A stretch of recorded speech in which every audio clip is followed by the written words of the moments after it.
Welcome to the National Initiative for Cybersecurity Education Competition Subgroup podcast series. I'm Dr. Dan Manson, and it is my pleasure today to have with me Mr. Ron Woerner. Ron, welcome to the show. Thank you for having me, Dan. Great to be here. Ron, I always like to start with the backstory. How did you become involved with cybersecurity and learn about cybersecurity competitions? Let me explain how I got into computers in the first place, because I think this will resonate with a lot of folks. I'm a gamer. I love playing computer games. That's how I started learning about computers way back when. We had to program our own games. You couldn't just buy them. You might remember that, Dan. You had Mhm. your Commodore 64 or your Trash 80. Oh, So you take I've me always back, been, yes. so bringing back memories there. I've always thought gaming was a great way to get into actually a lot of what I do in computers and IT. So uh, fast forward a number of years, I talk to a lot of students who are into gaming, and they ask about what should I do as a career? And I'm like, well, should I get into game development? I'm like, no, there's not as many jobs there. Game development is a lot about character generation, story writing, programming. If you really like gaming, get into cybersecurity because we have CTFs and many other types of fun ways to keep your skills sharp. So I've been doing CTFs and Cyber Patriot for almost a dozen years now. And it's a great way to connect with others while keeping your own skills sharp. What was your first cybersecurity competition that you saw? The first one was probably Cyber Patriot, but there are also other CTFs I've been involved with over the years, like Pico CTF. I've watched the high school CTF. I use the Facebook CTF engine to generate some for the students I work with. There's many of them out there. There's even local ones here with my high school and local colleges that we do just to bring in kids to give them an opportunity, again, to get that hands-on practice. What is it that struck you about kids playing in these competitions that you thought they weren't getting through the normal process of learning, of going to class and reading books? The competitions are like tests in real life. So when I talk to students, I kind of am mean. I tell them the real tests are not in the classroom, they're out there in the workforce. So it's sometimes hard to get that immediacy in a classroom when trying to troubleshoot that you get within a CTF. And plus, it really gives you the opportunity to work with others outside of your local schools who are also interested in cybersecurity and gaming and CTF. So you get a lot of different perspectives outside of a normal school environment. And it's a lot more realistic. Plus, with CTFs, the students get to work with coaches and mentors from around their area. So not only do they gain that technical skill, but they learn teamwork and then they learn those connections that can help them get a job in cyber careers. I taught for 26 years at Cal Poly Pomona, and I got to the point where I would tell students, I really think it's too late to start learning cybersecurity after you go to college.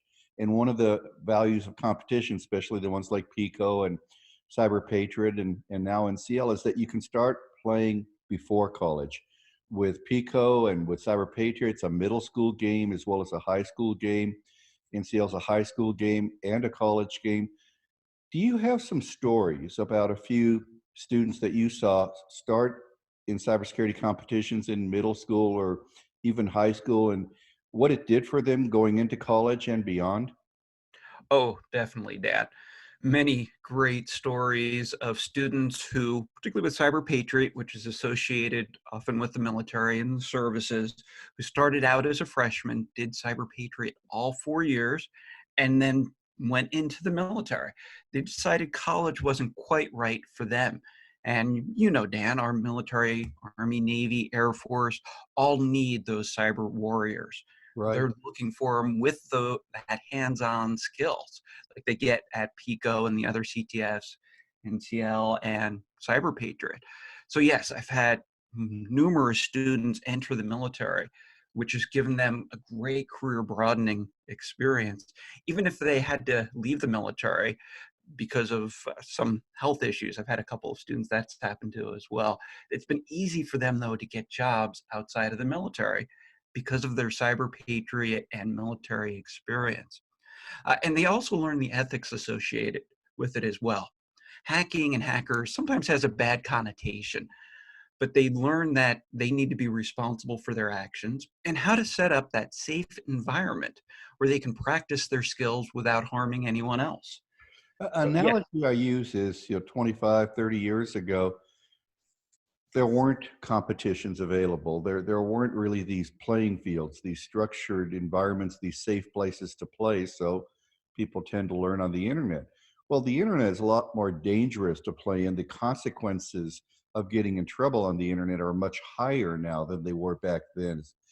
But on the other hand, we have the playing fields. We have the safe places to practice both defensive and offensive cybersecurity skills now. So it really makes sense for students to seek out these safe places, these playing fields, and that's where you can learn and not get in trouble. Oh, exactly. So I've had a couple of students, and if you're listening, you know who you are, who have been suspended for getting too curious on the school's network. They're sitting there, often in their computer science classes, and they begin to explore. And they realize they can pull up a command prompt or PowerShell. And well, what this is what happened like 5 years ago, where the student saw open network shares for teachers. He could get into all the teachers' folders and files. And so what he did was as he was exploring, he found misspelled words. So he's like, I'm going to help out my teacher. So he fixed them for him. He found a 4-character account with a 4-character password. He's like, well, I do cybersecurity. I'm going to change that to make it secure. Yeah, and he ended up getting suspended for that. See, the whole thing, though, is fascinating with that story is that he was always open with me on what he found. And he was not trying to do it to be malicious. He was just being a silly teenage boy. And, we were all that at one point.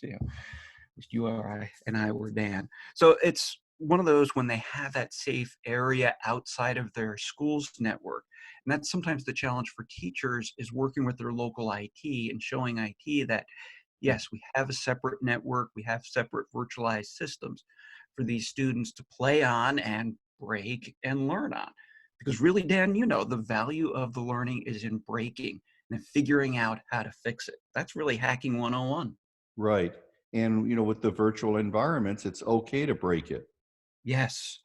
So I do have a story. I was working with a student last summer as part of the Gen Cyber, which is the National Security Agency's summer camp for kids around the country. I worked with one here in my local area. Had a student who was afraid of hurting the computer, and I kept saying, "You're not going to hurt it because it's all virtualized. If you break it, well, you fix it. I mean, not that big of a deal." Anyway, I finally had her open a command prompt, and I said, "Type anything." She's like, "Well, I don't know what to type." I'm like, literally, type the word anything, see what happens.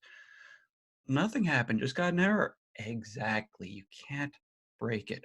So quick other story, Dan, where I did have a student though during Cyber Patriot competition, it was actually a practice round, where in the middle of it, he realized he had a virus and he begins to freak out. He's like, what do I do? I have this virus on the base image. It's not on a base operating system, not on a virtual, but it was preventing him from communicating with the scoring engine over the internet. I'm like, well, you make a mess, you clean it up. So we spent the next hour learning virus cleanup using sysinternal tools from Mark Rasinovich. He Mhm. probably learned as much in that hour as he did almost the whole school year because now he's working in cybersecurity. So again, it gives Uh-huh. them real world troubleshooting to help not only with their careers, but to help out their community as well. The first competition I went to was the Midwest Regional CCDC back in Hmm. 2007. And I took my camera with me and did some interviews. And this student told me something then that's always stuck with me. He said, I can learn as much in these 3 days as I have done the entire year. The ability to learn under pressure with a fire hose, the intensity of a competition, it's really hard to beat. What I've Yes. learned since is that students who are good in these competitions, if the competition is 3 days, they've spent 3 months getting ready for those 3 days.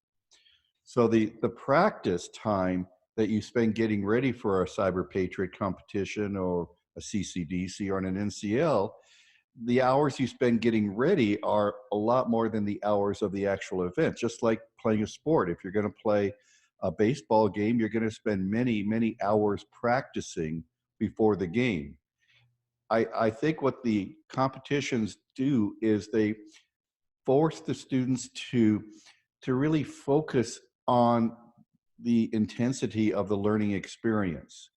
And it is a good competition does simulate the real world.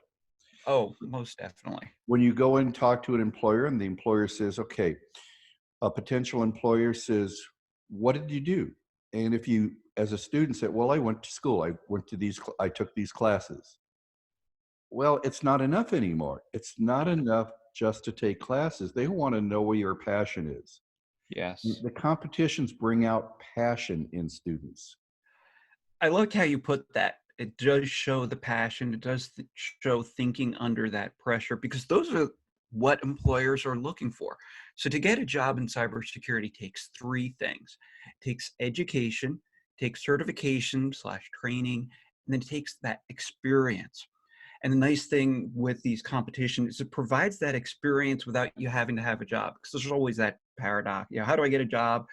If I don't already have that experience, go to employers, kids, if you're listening, of any age, show that you've been working with these competitions, and the employers that get it will know exactly, oh, you did NCL or CCDC.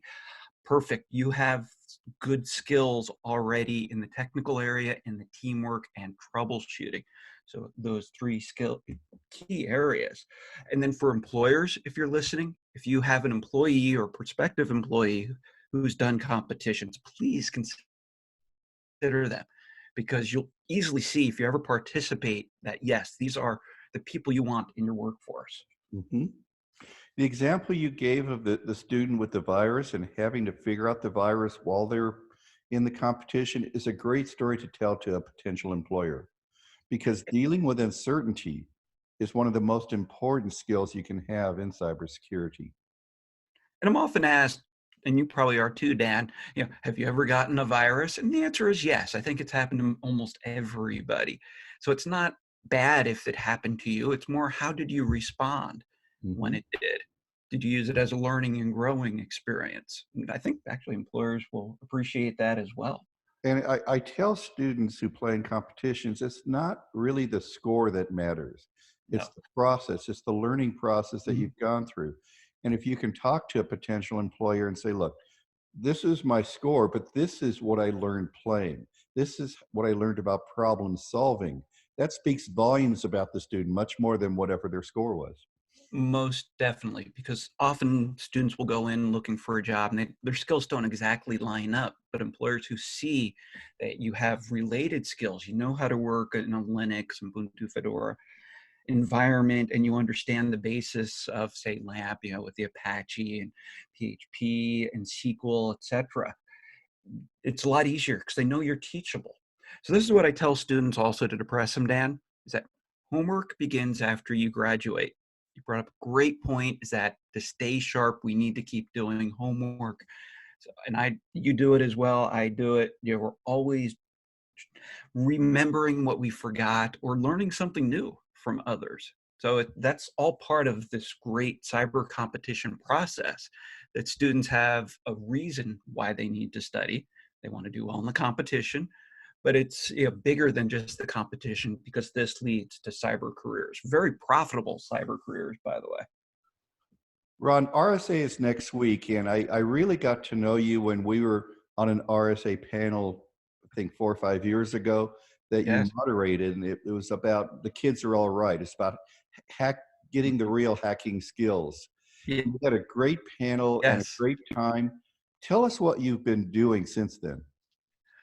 Well, I continue to teach, love building that next generation, continue to work with Cyber Patriot at the high school level.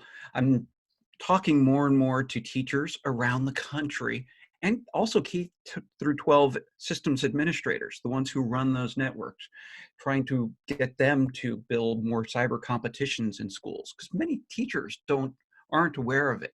they're kind of scared of the whole hacker mentality. But the definition I use of a hacker is one who enjoys the intellectual challenge of creatively overcoming or circumventing limitations. So that actually came out in my TEDx talk. So I do encourage any listener, check out my TEDx talk on Hackers Wanted, where I talk about what it means to be a hacker, because yes, I'm a hacker, one of the good type, strictly white hat, and then uh, how to use that to build up the schools through three T's: teachers, technology, and technique. And that's where cyber competitions come in. Working with those teachers. If a teacher doesn't know, we'll partner a teacher with a professional mentor who can help bridge that knowledge gap. It's about technology, getting technology into kids' hands, and it does not have to be expensive. You can get old computers and run Linux on it. And then it's about learning that technique. And that's again where like the CTFs come in, where you learn how to hack, good, bad, ugly, in a very safe environment. And you learn how to do it in real world time. I talk to a lot of teachers and I talk to a lot of coaches in cybersecurity and teachers. I encourage them to become coaches in cybersecurity competitions.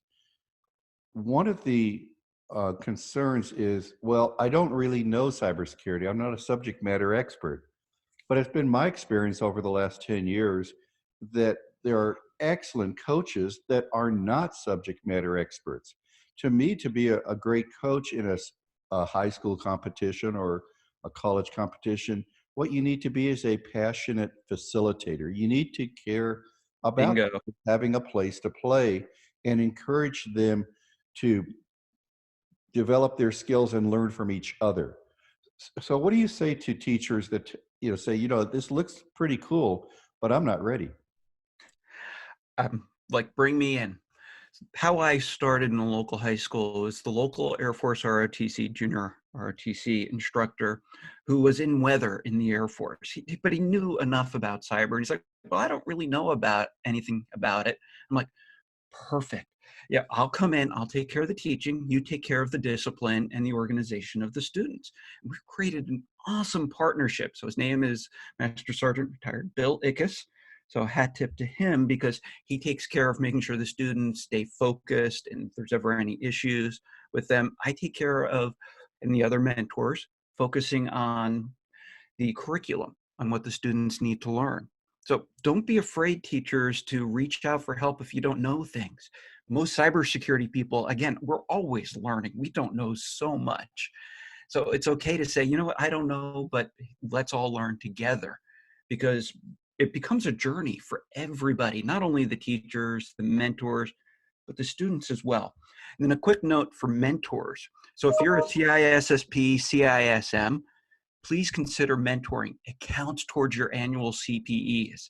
So you can get your continuing education because you learn so much being a mentor, and it's not necessarily a formal class. And that's why I love teaching, Dan, Mhm. because I love to learn. So this brings up the role of a coach versus the role of a mentor. In Cyber Patriot, we have coach, we have technical mentors. In the other competitions, there's the official administrative coach, but then there are people that can help the students with more technical aspects of the competition. To me, a mentor can be anyone. A mentor can be a student who's very experienced, but a mentor can be someone who's been in the field for 30 years. What do you say to potential mentors?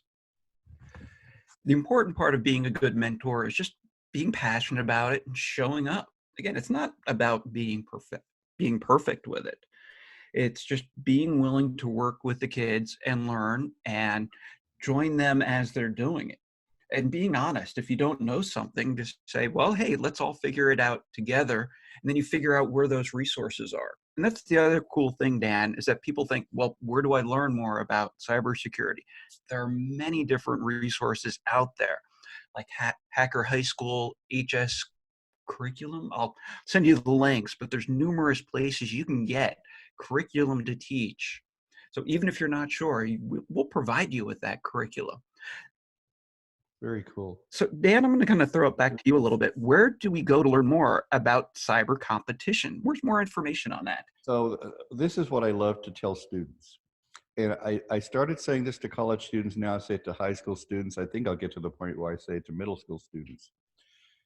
Everything that you learn in a structured way in your curriculum will only get you 50% at most of what you need to be doing. You need to commit an equal amount of time to what you do on your own, what you do outside the classroom. So, what you do outside the classroom includes being involved in a club, a cyber club, a computer club, and there are different levels of involvement in a club. You can go to a meeting, you can become a member, but the really important piece of a club is leading the club, is being an officer in the club, helping to put on events for the club, workshops, mini competitions. So definitely look for those opportunities to be part of a cyber club. Well, Relate, that shows that they have leadership and right. an initiative, which again is huge in the career field. So related to that is going to meetups, Mhm. going to professional association meetings. We have a group in town here in Las Vegas called Shadow Syndicate. It's one of the coolest meetups I ever have been to. They always get a full house. They get upwards of 60, 70 people attending their meetings, but they're Wow, very hands-on meetings. Last nice. one I went to a few weeks ago was a CTF. They played a CTF, and that was the activity for the evening. There was a father and a daughter there, and the daughter is 12 years old. And she was enjoying it just as much as anyone else at the meetup. So going to a meetup, don't let the fact that you're, still in high school or Hmm. even younger stop you from going, because it's a warm community. I have found the cybersecurity community most of the time to be very Oh, embracing very open. Yes. and open to people that want to learn. You don't have to know Nope. anything to go to a meetup, but each time you go to a meetup, you will be learning more. You'll be making contacts, which leads to human networking. I Oh, think yeah. the most important skill for someone wanting to go into cybersecurity is not the technical piece, not the technical part of a network, but the human part of networking, which is why I spend a lot of time on LinkedIn. LinkedIn is business networking. And for me, it's the most fun thing I can do, not just connecting to people, but connecting people to other people. Yes. I really believe in the cybersecurity community, and I really like helping people join the cyber community and become part of the community. So everything you do in your classes, to me, is one leg of a stool. The certifications can be one leg of a stool. The work experience you get can also be a leg of the stool, but the networking piece by itself, just building that network, getting to know people in the community, becoming comfortable in the community, get that feeling that when you go to a meetup, you know you belong there. To me, that's critical, because I remember what it was like when I went to my first professional association meetings. I went to ISACA meetings 40 years ago, and I was so awkward. I felt like I didn't belong. I felt like a fool, but I made myself go to those meetings. The third monthly meeting I went every month. And the third time, somebody turned around and said, "Would you like to interview for an entry level job?" Now, I was a junior in college. So as a junior in Wow. college, I interviewed for a full-time job as an IT auditor, and I got the job. Hmm. You never know what's going to happen once you start building your network. Good things can happen. You're not going Right. to know when, but it leads you to good things. Well, So, 80% of life is just showing up. right, it is. That's a great story about how just showing up to these, yeah, and it's a very inviting community. We have one here. We actually have our conference coming up in March called Kernel Con, because I'm in the Corn area. So kernels, Linux kernels, but we have a whole Tinker's Village, lock picking, very inviting for parents to bring their kids. I mean, kids find a mentor or parent to take you and to join and just start asking questions. We love questions. We love that curiosity because that's really the essence of hacking is being curious and solving problems in unique ways. Ron, this has been a great conversation today. There's another question I want to ask you. Okay. On a wish list of yours, 5 years from now, where would you like to see competitions? What would you like to see being done in competitions at age group level, at skill levels, in terms of students, professionals? What would you like to see as the competition landscape 5 years from now? Well, I know, Dan, this is a part of your vision is to actually make this much more formalized throughout schools in the United States, not it be a one-off and teachers not sure how to go. Make it like band, like football, like academic decathlon, where the students have the capabilities to continue building their cybersecurity skills through these competitions, where it's formalized in schools and teachers aren't trying to figure out, well, how do I do this? Or just trying to get that support. Often the challenge I see today, Dan, is I have an interested teacher, I have interested students. It's hard for me to get the support from the administration, believe it or not. So having administrators, because this is a formal activity now, have that capability to have these cyber competitions in the schools, whether they're Cyber Patriot or the NCL or CCDC. That I think will really help. And then the students can practice not just once a week, many times a week. And this will really prepare them not only for the competition, but as you've heard throughout this podcast, also help with those real life skills that are needed in the workforce. Ron, it's been a pleasure talking with you. I really look forward to staying in touch with you and hope to be on panels with you in the future. Thank you. Definitely. My This, pleasure, Dan. this has been the National Initiative for Cybersecurity Education Competition Subgroup podcast series.